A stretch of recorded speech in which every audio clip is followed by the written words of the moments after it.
Hi, my name's Neil Pointer and welcome to this week's edition of the Leadership Soapbox.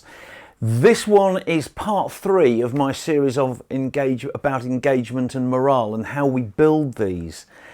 Now, I'm talking about this again in a time with COVID, it's on the rise again. This is so important what we are talking about here. People are feeling threatened, they're feeling endangered at a level.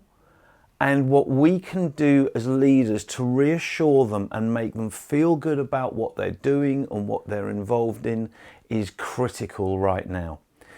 So just as a quick reminder, in video 1 and 2, we talked about the emotional and the intellectual engagement. Emotional was about there being a clear goal and aim, a plan, and then people being clear about what their role is in the plan. The intellectual part was that they could believe and look at the plan and go, yeah, that's possible, even at a stretch. That they looked at the organisation they're in and they go, yeah, I think we can do this. And thirdly, that they look at the leadership and go, yeah, they're competent and I believe they're capable of delivering this. So now we come on to the third part, which is the physical or material. Do they have what they need, want, desire, what creates that need for them to be able to do the job? Now, again, there's 3 parts to this in the model. First of all, fair treatment. They're treated fairly. Salaries, discipline, poor performance, rules. Do rules apply equally to all? Now, here's a contentious issue to think about, isn't it? Are we as leaders held to the same level, or are we held to a higher level of behaviour? Do we need to be seen to be following the rules? An interesting thought in the current climate, and in particular with in the UK, we've had examples of perhaps this thinking. So fair treatment, people are treated fairly and they know they're going to be treated fairly. Secondly, best tools for the job. We give them what they need to be able to carry out the work. Where possible, they get exactly what's needed and it's as good as possible. Thirdly, working conditions are as good as possible. We look after them. We make sure that they work in comfort, that they have reasonable conditions, and they should be as good as possible. If people feel we're penny pinching, or, well, we don't really need that, how important do they feel to us?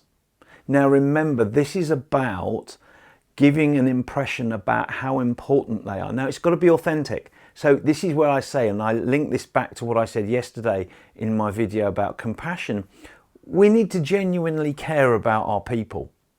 And this is where we show it.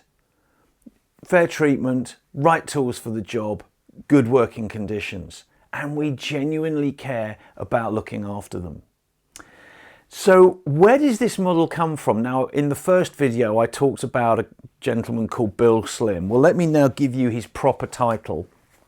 And Field Marshal Viscount Slim and his book, Defeat into Victory. If you want a classic of leadership, this is one to read.